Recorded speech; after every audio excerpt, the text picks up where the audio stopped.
Salut à tous, alors c'est Frédéric Delavier. Alors ce soir je voulais faire une petite vidéo que je devais faire depuis longtemps. Alors pas une vidéo très longue, mais une vidéo pour vous parler un peu de l'avenir et de l'avenir vu du côté de la Chine. Qu'est-ce que la Chine va devenir et comment va se développer la Chine. Alors c'est intéressant de faire cette vidéo. Alors certains diront que je ne suis pas un spécialiste de la Chine, que je ne peux pas être spécialiste dans tous les domaines, mais vous savez, à partir du moment où on a une pensée logique qui comprend les choses d'une façon énergétique, en analysant ce que l'on voit d'une façon objective, on peut arriver à avoir des conclusions quasiment justes et infaillibles sur tous les domaines, car j'aborde tous les domaines, mais bien sûr sous un seul angle, l'angle énergétique. Donc, comme je dis tout le temps, tout sur Terre et dans le monde est relation énergétique, et la vie en elle-même, que ce soit la vie d'une cellule ou la vie d'un individu ou d'un groupe humain, d'une société, d'un pays, d'un État, ce ne sont que des relations énergétiques, et chaque élément, chaque organisme, que ce soit une cellule, un homme, un État, a pour fonction de prendre l'énergie, donc de prendre la calorie pour rester en vie, donc l'accumuler, cette énergie, ce que Nietzsche appelle la volonté de puissance. En fin de compte, c'est la volonté d'accumulation calorique que tout organisme veut acquérir. C'est la vie en elle-même qui se gonfle d'énergie pour, en fin de compte, pouvoir la conserver, vivre et redonner cette énergie pour transmettre la vie et continuer à la pérenniser à travers ceux qui viendront après l'organisme.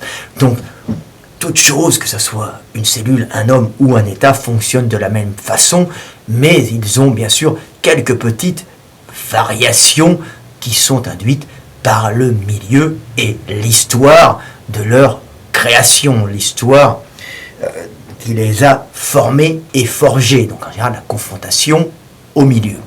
Donc c'est intéressant de parler de la Chine, car la Chine est en train de devenir une hyper-puissance, et la Chine est en train de se répandre dans le monde. Alors, il faut savoir que les Chinois, il ne faut pas considérer les Chinois comme plus intelligents, bien qu'on dise qu'ils aient un QI supérieur à ceux des Européens. Je vous dis toujours que l'intelligence est quelque chose de subjectif, et que le QI est en général un calcul de l'intelligence en fonction du milieu dans lequel vivent les Européens et des problèmes qu'ils rencontrent. Donc il y a plusieurs types d'intelligence, l'essentiel étant de s'adapter au milieu et de survivre. Alors sur la Chine, je vais essayer d'aborder ce domaine et pour vous expliquer ce qu'est en train de faire la Chine et le changement radical que la Chine est en train d'opérer, que beaucoup de gens ne voient pas. Alors, la Chine est déjà dans le monde à exporter son peuple, ses hommes, ces Chinois, ces petits Chinois que l'on voit partout, qui sont une entité assez unie, bien plus unie que les Européens dans leur structure sociale. Le Chinois, la Chine est un organisme très uni, avec peu d'individualité et beaucoup d'unité dans l'organisme général. La Chine et les Chinois se comportent d'une façon organique, d'une façon beaucoup plus unie et moins individuelle que l'Européen. Et ça, on va revenir un peu pour deux raisons très simples, qui ne sont pas dues au hasard, qui sont dues simplement à la conjoncture de deux choses, du milieu et du riz en général. Alors il y a une Chine du Nord, une Chine du Sud. Il y a, quand on parle de la Chine, il n'y a pas un Chinois. C'est comme si on parlait des Européens et on disait l'italien c'est le même que l'anglais ou que l'allemand ou que le français. Non, il y a des points communs aux Européens, mais il y a bien sûr des individualités, des variétés dans, on va dire, la pensée européenne, mais il y a une structure globale. Donc la Chine est un grand État qui a une histoire extrêmement vieille, qui est structuré par deux choses qui l'ont vraiment marqué par rapport à l'Europe, hein, c'est la culture du riz, alors que l'Europe, c'est en général les céréales, et alors, qui est induite bien sûr par le climat, hein, et l'écriture logographique, donc l'écriture symbolique, qui a complètement changé la structure sociale de ce pays. Alors pourquoi la Chine, et là je vais parler de l'avenir en plus, après, mais cet avenir est induit par le passé, donc pourquoi la Chine a cette mentalité particulière, hein, d'organisme uni, hein, où l'individualité a peu de puissance, si vous voulez, en Chine, hein, alors que l'Europe, c'est l'individualité, hein, bien sûr tout ça est relatif, qui donne la puissance à l'Europe, et la Chine, c'est justement ce manque ou cette absence d'individualité qui donne sa puissance à la Chine. Vous voyez, ce sont des espèces de complémentarités, hein, chacune trouvant sa force dans la différence, l'Europe trouvant sa force dans ses individualités, et au sein de structures organisées par l'hiver, bien sûr, hein, les Européens sont des gens qui se projettent dans l'avenir à cause de l'hiver, donc ils sont obligés de s'associer, de se grouper, mais ils sont beaucoup moins structurés en un État uni comme la Chine. Hein, on voit qu'il y a beaucoup de langues différentes et des peuples différents qui se font la guerre, alors que la Chine a une espèce d'unité générale, hein, qui a été enclenchée par la culture du riz et l'écriture logographique. Alors on va expliquer ça rapidement, mais c'est quelque chose qui est fondamental pour comprendre le monde. On comprend le monde en comprenant les causes, et donc on va essayer de comprendre la Chine. Donc la Chine est basée sur la culture du riz. Alors qu'est-ce que cela implique dans le développement après intellectuel, le développement social de la Chine? Eh bien tout simplement, le riz, pour cultiver le riz, on est obligé de se grouper dans le village, hein, donc les individus vont se grouper pour pouvoir faire des travaux, des canalisations, hein, communes, pour pouvoir acheminer les réseaux d'eau, donc les réseaux hydrauliques, hein, les réseaux d'eau, qui vont pouvoir inonder les champs de riz, et à ce moment-là, on va pouvoir cultiver le riz. Donc chaque famille en Chine, donc on parle de la Chine historique, hein, la vieille Chine, hein, la Chine antique, hein, et ben ça a commencé comme ça. Alors la Chine plutôt du sud, du centre, hein, parce qu'il y a aussi la Chine du nord, chacune avait ses particularités. Au nord on a plus de céréales, mais on a quand même été structuré par ce riz qui était fondamental par son apport calorique énorme. On en revient toujours à la calorie, hein, qui a été fondamentale.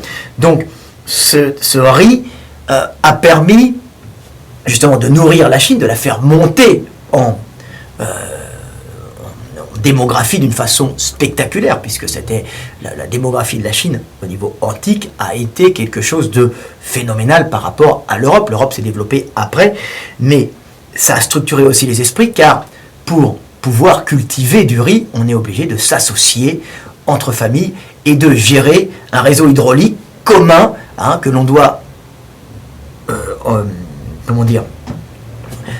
vérifier, restaurer tous les ans, que l'on doit vérifier pour pouvoir irriguer sa parcelle propre, la parcelle familiale, hein.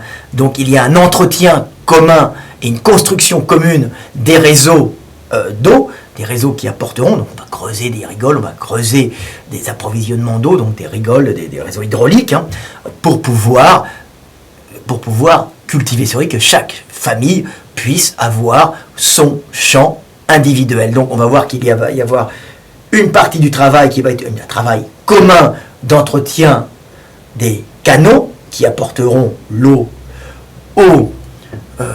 à la partie familiale, qui est une partie privée. Et à ce moment-là, on peut s'apercevoir qu'il y aura dans la mentalité chinoise, donc dans l'esprit chinoise, une partie effectivement privée où on essaye de faire fructifier son champ, mais une grande partie où on aura un esprit commun, un esprit d'entreprise commun, un esprit d'unité, car on sait qu'on dépend totalement des autres, car nous sommes obligés en Chine, donc l'homme est obligé en Chine pour pouvoir cultiver son riz et faire manger sa famille et survivre, d'avoir une activité commune dans l'entretien tout simplement des réseaux hydrauliques. Donc ça va donner une mentalité très socialiste, hein, c'est-à-dire d'unité, des gens qui travaillent ensemble pour après faire fructifier leur parcelle privée. Donc on voit que la structure même des villages de la Chine, qui a apporté beaucoup d'énergie par cette culture du riz, hein, qui est extrêmement productive, est une structure sociale très unie qui a complètement formaté l'esprit chinois qui a perdu son individualité dans ce travail d'obligation collective pour pouvoir alimenter en eau sa parcelle privée. Alors que l'Europe, elle, est basée sur les cultures des céréales, qui ne demandent pas de travail collectif aux individus, parce que c'est les céréales qui apportent le plus d'énergie au peuple, et c'est parce qu'il y a eu culture de céréales que nous avons explosé démographiquement partout sur la terre, ou du riz, c'est autre chose, mais les céréales comme le blé, l'orge, l'épeautre demandaient juste à défricher des zones, et ensuite la famille ou la personne qui était propriétaire du champ, tous les ans, plantait, labourait, récoltait, plantait, labourait, récoltait, sans avoir besoin d'une aide communautaire. Donc on peut voir que deux structures se sont composées, l'Europe beaucoup plus individualisée, à cause de cette structure même de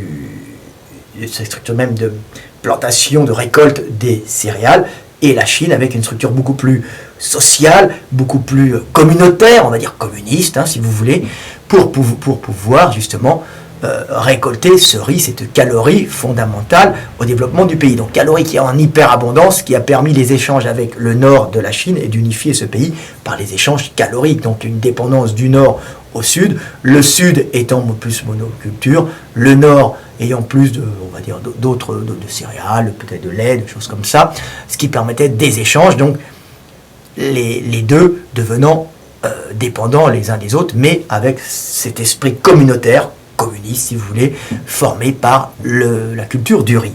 Donc, deuxième chose qui change fondamentalement, on va dire, la structure mentale du chinois, c'est son écriture.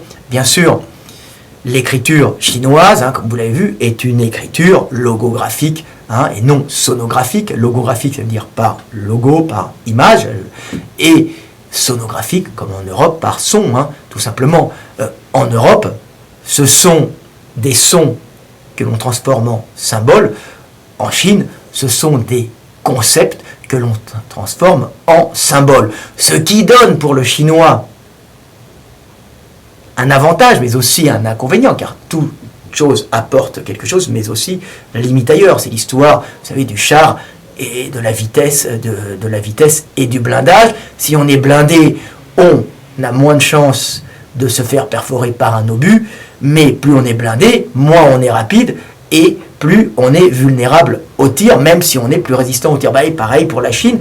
La Chine, elle, a cette écriture sonographique, logographique plutôt, qui est une écriture qui permet justement de traduire des concepts en symboles, et non en sons.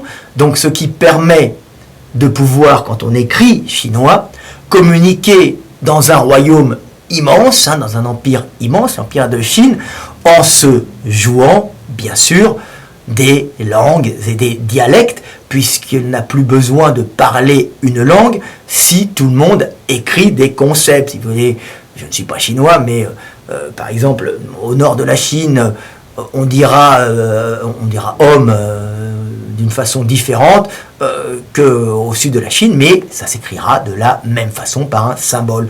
Donc, ça permet justement de pouvoir administrer de grandes régions, donc l'apport calorique, puisque les langues à la base permettent, alors à part dans le cercle familial, mais après permettent de communiquer entre États, entre principautés, et donc la Chine, qui a choisi cette écriture logographique, a pu unifier par l'écriture et non le langage de grands États, donc Par contre, cette écriture logographique est extrêmement dure à apprendre, puisque ce sont des symboles. Il y a des milliers de symboles, hein, il n'y a pas, je sais pas, 24, ou ça dépend des alphabets, lettres, qui correspondent à des sons. Non, il y a des milliers de symboles correspondant à des concepts, hein, et ces symboles sont très longs à apprendre, mais quand ils sont appris, ils permettent de maîtriser complètement les échanges économiques d'un grand État en envoyant des lettrés, hein, ce qu'on appelle des fonctionnaires. Hein, en Chine, on revient communiste, fonctionnaire, c'est la Chine communiste. La Chine communiste était déjà une Chine communiste à l'époque de l'empereur, hein, puisque c'était les lettrés, hein, c'était une Chine de fonctionnaires avant tout, hein, c'était un grand État de fonctionnaires, on va dire, communautaires.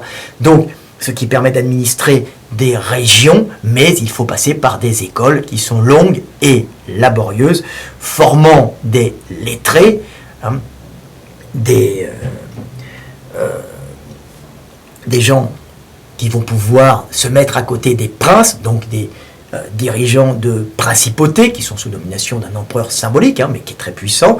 Hein. Donc, il y aura à ce moment-là des sages lettrés qui seront en fin de compte des administrateurs, hein, qui seront philosophes et gestionnaires, comme les mythiques Confucius, Lao Tse, Li Tse, qui sont en vérité, au niveau de la sagesse, des fonctionnaires qui se donnaient, qui enseignaient aux élèves, mais ces élèves n'avaient pas pour but de rester dans des monastères, de lettrés, pas du tout. Ils avaient pour but de se vendre auprès des nobles, donc des princes qui défendaient les États pour quand il y a des conflits entre eux ou pour des invasions du Nord. Hein. Donc on a une espèce d'école d'administration, école de philosophie, philosophie de la vie, philosophie de l'échange calorique, de l'échange énergétique, hein, qui crée des fonctionnaires, des mandarins, des conseillers du prince, hein, des conseillers des princes, des conseillers de l'empereur, qui à ce moment-là permettent une bonne gestion, pas forcément tout le temps bonne, mais une gestion d'un empire immense grâce à cette écriture logographique. Et on voit naître, on voit poindre, hein, la Chine d'aujourd'hui dans la Chine antique, grâce à ce communautarisme du Ori, mais aussi grâce à cette langue qui permet d'unifier, hein, une écriture qui permet d'unifier en se jouant justement des langues, un grand État. Parce que si vous regardez en Europe, il ne faut pas une école, il faut pas des lettrés pour administrer l'Europe, hein. Il faut des gens qui connaissent plusieurs langues et surtout qui soient des diplomates, qui aient des alliances familiales pour apprendre ces langues, parce qu'à l'époque c'était la noblesse qui était éduquée à parler plusieurs langues, et non des écoles d'administrateurs. Hein. La Chine, n'oubliez pas que la Chine, et même les écoles d'administration chinoises, n'étaient pas accessibles uniquement aux très puissants, puisque les puissants s'occupaient souvent de gérer le domaine, de guerroyer et de vivre sur le domaine, mais ceux qui étaient en dessous, hein, qui avaient même plus de puissance, on le disait quand vous lisez la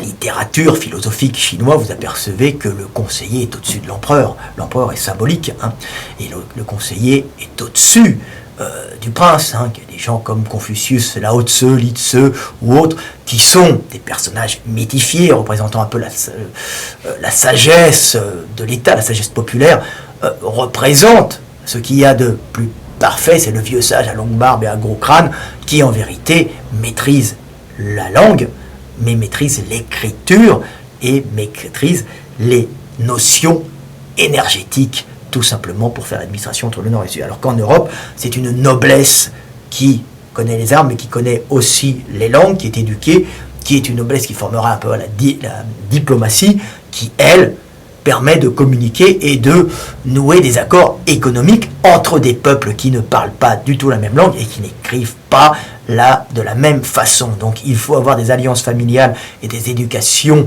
de diplomatie noble à l'époque en Europe, pour pouvoir communiquer. Donc, en Europe, pour connaître les langues, parler les langues, pour pouvoir communiquer. Ce qui fait le problème en Europe, c'est qu'il y a beaucoup d'États qui s'abritent derrière un langage et une écriture différente, pour protéger leurs intérêts économiques communs, qui sont des intérêts en vérité économiques, mais aussi génétiques, puisque derrière les langues et derrière les écritures en Europe se cachent des particularités génétiques adaptées à des milieux. Donc c'est toujours cette lutte pour conserver des particularités génétiques abritées derrière des communautés qui s'abritent elles-mêmes derrière des cultures, des langages et des écritures différentes qui n'ont en vérité comme finalité que protéger un patrimoine génétique adapté à un milieu particulier.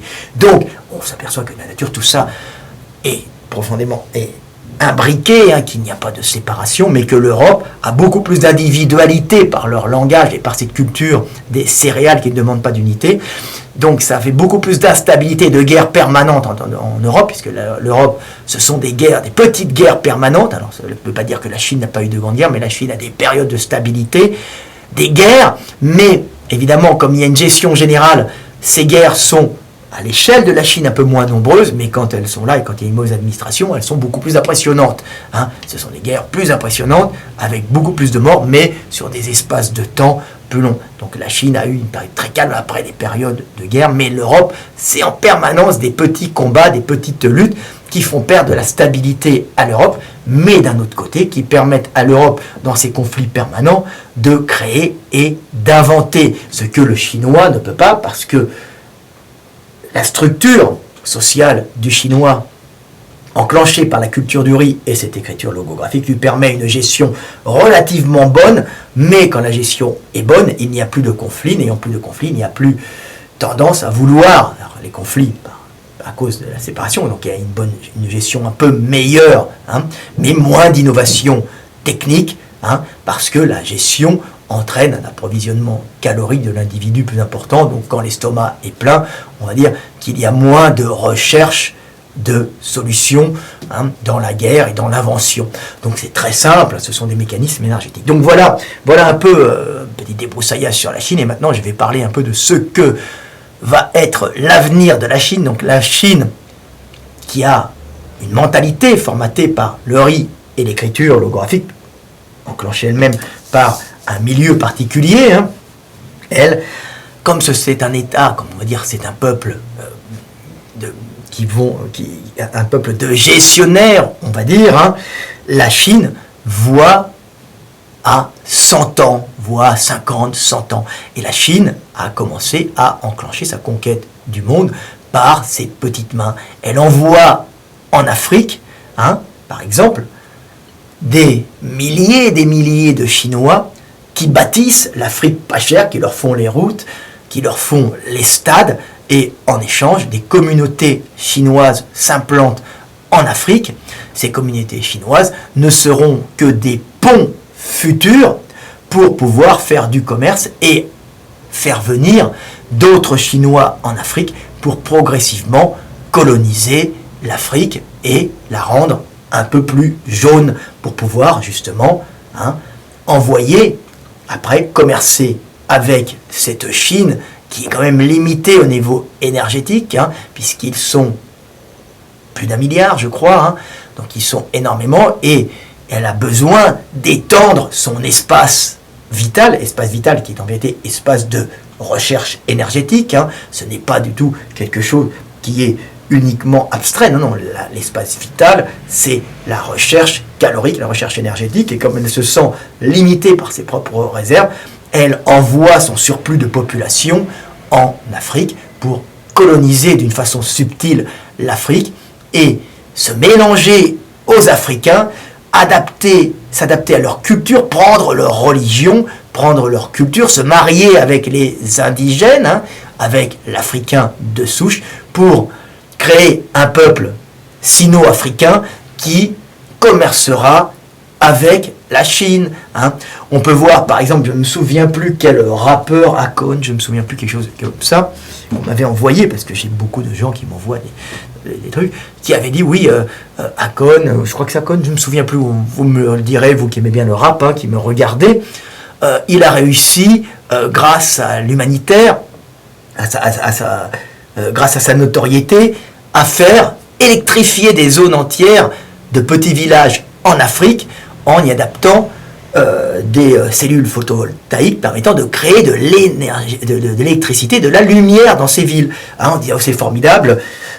Il est sponsorisé, il a réussi à trouver des sponsors chinois pour pouvoir éclairer et apporter de l'électricité à cette Chine. Mais la vérité vraie qui est derrière ça, c'est qu'effectivement la Chine donne, puisque c'est un grand producteur de cellules photovoltaïques, donne ces cellules gratuitement à l'organisation humanitaire de ce rappeur pour éclairer des petits villages d'Afrique. Mais en vérité, l'éclairage de ces petits villages d'Afrique n'est que le prémisse d'une invasion de Chinois qui viendront coloniser progressivement cette Afrique et s'installer avec des Africaines ou des Africains, créer des villages sino-africains pour pouvoir à ce moment-là commercer avec la Chine, puisqu'on installe des cellules photovoltaïques dans des zones où des Européens sont incapables de vivre, on envoie des Chinois pauvres là-bas, on vide des prisons, c'est des pans, des gens qui sont pauvres, on dit ah, le nouvel Eldorado, et on leur offre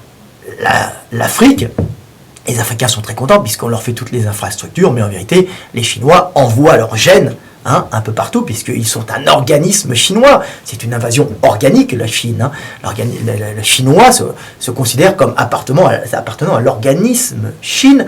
Donc ils envoient des Chinois qui pourront à ce moment-là, grâce à la lumière et aux prises électriques, mettre leurs ordinateurs, communiquer avec la Chine et faire du commerce avec la Chine, et ensuite exploiter le sous-sol, exploiter la main-d'œuvre locale et faire fructifier cette terre africaine qui est à leurs yeux pas assez utilisée. Alors que les Européens y vont avec leurs gros canons, avec leurs gros groupes, avec des Européens qui n'y vont pas, qui ne mettent pas la main dans la boue, qui ne construisent pas, qui viennent simplement exploiter la main-d'œuvre locale et le sous-sol. La Chine, elle, envahit la Chine par les corps des Chinois et les gènes des Chinois, alors que les Européens ne l'envahissent qu'avec des expats qui reviennent au pays, alors que le Chinois s'implante à vie et se marie là-bas. Pour la petite histoire, moi j'ai beaucoup d'amis algériens qui m'envoient un peu ce qui se passe là-bas. En Algérie, il y a 600 000 Chinois qui commercent avec la Chine et l'Algérie, qui font des commerces en tout genre. D'ailleurs, ils s'intéressent au gaz, ils s'intéressent à tout, faut pas rêver. Et ces Chinois parlent arabe maintenant et se convertissent à la religion musulmane. Il faut savoir que pour le Chinois, la conversion à une religion n'a qu'un intérêt pratique, le Chinois étant pragmatique, et l'intérêt étant la calorie et l'appartenance à son groupe chinois. Donc il peut très bien devenir chinois, comme il peut très bien devenir chrétien. Il n'en demeure pas moins un Chinois en Afrique, tout simplement en Algérie. Donc ils se convertissent, ils se marient avec des femmes musulmanes, parce que c'était beaucoup d'hommes qui y vont, puisqu'il y a aussi des femmes qui vont. Donc ils se convertissent, mais ils continuent à faire des affaires avec la Chine, et c'est ainsi que la Chine envahit progressivement le monde. Même chose en Afrique. J'ai des Africains qui me disaient, j'étais au marché africain, où les mecs vendaient des cacahuètes grillées, Afrique subsaharienne cette fois-ci, et pas Afrique berbère. Donc, cette Afrique équatoriale, et sur les marchés où il y avait des cacahuètes, mon pote africain, il me dit, écoute, c'est dingue, qu'est-ce que je vois? Je vois, en général, il n'y a que des Africains de souche, qui sont sur les marchés en train de griller des cacahuètes et les vendre. Et là, je vois un Chinois avec sa femme africaine en train de griller des cacahuètes et vendre ces cacahuètes. Donc on voit les Chinois s'intégrer dans les populations locales, donc se mélanger aux populations locales, mais rester chinois, adopter les traditions, mais qui ne sont qu'en façade, se marier, se métisser pour pouvoir commercer avec la Chine et créer, si vous voulez, des avant-postes commerciaux, donc une invasion économique, mais aussi une invasion génétique de l'Afrique, pour pouvoir ensuite commercer et progressivement faire venir le surplus de Chinois en Afrique. Donc il faut savoir que récemment, nous avons eu en Chine, parce que la Chine, les Chinois sont des grands planificateurs, puisqu'ils ont cette écriture logographique qui a permis de faire naître des écoles de fonctionnaires, permet de faire naître cette Chine d'administrateurs. Hein. Donc, ces Chinois, où je voulais en venir, ont programmé d'avance, hein, ils jouent à 50 à 100 ans d'avance, hein, ils ont programmé la naissance du deuxième enfant, parce qu'à un moment ils étaient trop nombreux, donc ils ont dû résoudre des problèmes de malnutrition, de famine, et de surpopulation, donc ils ont dû interdire les naissances, donc les familles, les couples n'avaient le droit qu'à un enfant, autrement ils avaient des fortes amendes. Ils ont autorisé maintenant, depuis quelque temps, le deuxième enfant, hein, c'est pas du tout par sentimentalisme, parce que les mamans voulaient un deuxième, non, c'est pour pouvoir coloniser l'Afrique, et ils jouent justement sur la colonisation génétique, alors que l'Européen joue sur la colonisation par, on va dire, les expats et les grosses industries qui viennent imposer l'Europe, alors que le Chinois vient imposer ses gènes avant de récupérer l'énergie. Hein. Donc on voit deux façons de coloniser l'Afrique, hein. Une par les gènes, une par les grosses sociétés. Les Africains, les Chinois, ils vont aussi par les grosses sociétés, mais ils vont de façon plus discrète et subtile par une colonisation génétique. Donc on peut voir que cette politique du deuxième enfant est une politique de colonisation de l'Afrique, tout simplement. Donc, un autre point sur lequel il faut revenir sur la Chine, c'est que la Chine, qui est considérée comme un grand pollueur, hein, oui, elle n'a pas de pétrole, elle n'a pas de, donc elle importe beaucoup. Ils ont fait une explosion démographique, ils sont très nombreux, ils sont devenus les petites mains du monde entier, et actuellement, on voit qu'ils sont en train de perdre de la puissance, puisque des gens comme Trump, hein, sont en train de progressivement arrêter de produire en Chine, hein, c'est très dur à faire, puisqu'on a vu récemment que même la fille de Trump importait ses produits de sa gamme de beauté de Chine. Bon, c'est la loi du commerce, mais on voit que progressivement, pour résoudre des problèmes économiques en Amérique, hein, aux USA, on va bientôt limiter le commerce avec la Chine et faire revenir les industries. Les Chinois le savent très bien, hein. Donc les Chinois ont prévu cette baisse, on va dire, de commandes extérieures, ce rapatriement des grosses industries occidentales en Occident pour relancer, on va dire, le travail, pour transformer les gens qui travaillent dans les bureaux, dans le tertiaire, les services, en producteurs. Donc on a un changement qui est en train de se passer en Europe, donc qui a été déjà amorcé par Bush, hein, donc une recentralisation de la production dans les pays où il y aura la consommation. Donc la Chine, elle, va ne plus produire, beaucoup moins pour les autres pays. Elle va produire pour elle, mais elle a besoin de maintenir sa puissance de production en colonisant cette Chine avec son peuple qu'elle va envoyer en Chine. Donc, on voit qu'elle fait la politique du deuxième enfant, mais on voit qu'il y a progressivement, pour lutter contre cette perte de production et cette apparition d'une classe moyenne qui va produire, on voit que la Chine continue à essayer de produire, elle continue à rechercher des énergies, hein, et la Chine a déjà prévu, comme a été un gros pollueur, hein, puisqu'il y a de plus en plus de voitures, hein, tout le monde n'est pas au vélo, elle est en train de faire un travail énorme pour restructurer totalement les agglomérations chinoises. Alors comment je sais ça? Je sais ça parce que j'ai des gens en Chine qui me disent qu'ils sont en train de construire plein de villes fantômes. Hein, ils disent mais qu'est-ce que c'est que ces villes fantômes construites autour de la Chine? Alors je vais vous expliquer un peu ce qu'est en train de faire la Chine, et c'est quelque chose de fabuleux. Ce sont des grands travaux, des travaux pharaoniques, hein, que les Européens ne peuvent pas faire. Les Européens inventent, hein, bien sûr, mais ne sont pas capables de travaux de telle ampleur. Ils sont capables d'inventions supérieures à la Chine dans le domaine scientifique, hein, dans le domaine technologique, mais moins d'organisations géantes comme les Chinois, qui est un peuple de fonctionnaires organisateurs, à cause de leur passé, à cause de leur culture du riz et de leur écriture logographique. Donc ils sont en train de désengorger précisément toutes les villes, Pékin, tout ça, qui sont des villes hyper polluées. Vous voyez les émissions dessus, hein, où c'est invivable, où les gens meurent, hein, ils meurent littéralement à cause de la pollution.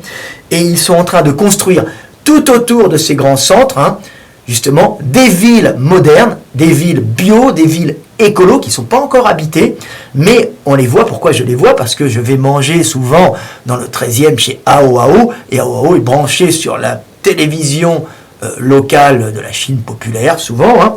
Et là, je vois les réclames pour ces nouvelles villes à venir, et qui sont des villes entièrement bio, entièrement vertes, avec des centres de production, hein, pour la Chine et classe moyenne, à côté des immeubles où sont les Chinois, et tout ça entièrement bio, avec éoliennes, énergie solaire. Ils sont en train de se mettre au gaz de schiste comme tout le monde, et en train de chercher des alternatives. Donc ils sont dans des alternatives de décroissance, et de décroissance à cause dans l'économie d'énergie, avec des LED, avec des machines qui ne consomment pas beaucoup, mais ils continuent la production, et ils sont en train de désengorger ces villes qui deviennent des mouroirs à cause de la pollution, en créant des villes géantes bio-écolo autour de leurs cités pourries et polluées, hein, pour pouvoir avoir des endroits plus agréables à vivre, mais aussi où la production se fera d'une façon plus facile, puisque les logements modernes, de meilleure qualité, seront à côté des usines, et tout le monde ira en vélo ou en transport électrique, et le tout avec éoliennes, énergie solaire, centre de dépollution, et tout, hein. Donc on peut voir un effort énorme de la Chine pour créer des agglomérations géantes bio, vertes, écolo, que les Européens n'ont pas la capacité de construire. Mais évidemment, c'est des travaux pharaoniques, c'est des travaux énormes qui se font sur des dizaines et des dizaines d'années. C'est pas l'histoire d'un quinquennat avec un président. Ce sont des programmations faites par le Parti communiste chinois, qui sont en vérité des fonctionnaires veillant au développement de la Chine sur des dizaines et des dizaines d'années, car ils ont cette tradition de programmation due à leur culture du riz, culture de l'écriture, voilà. Et confucianisme qui a permis quand même de construire cette mentalité chinoise.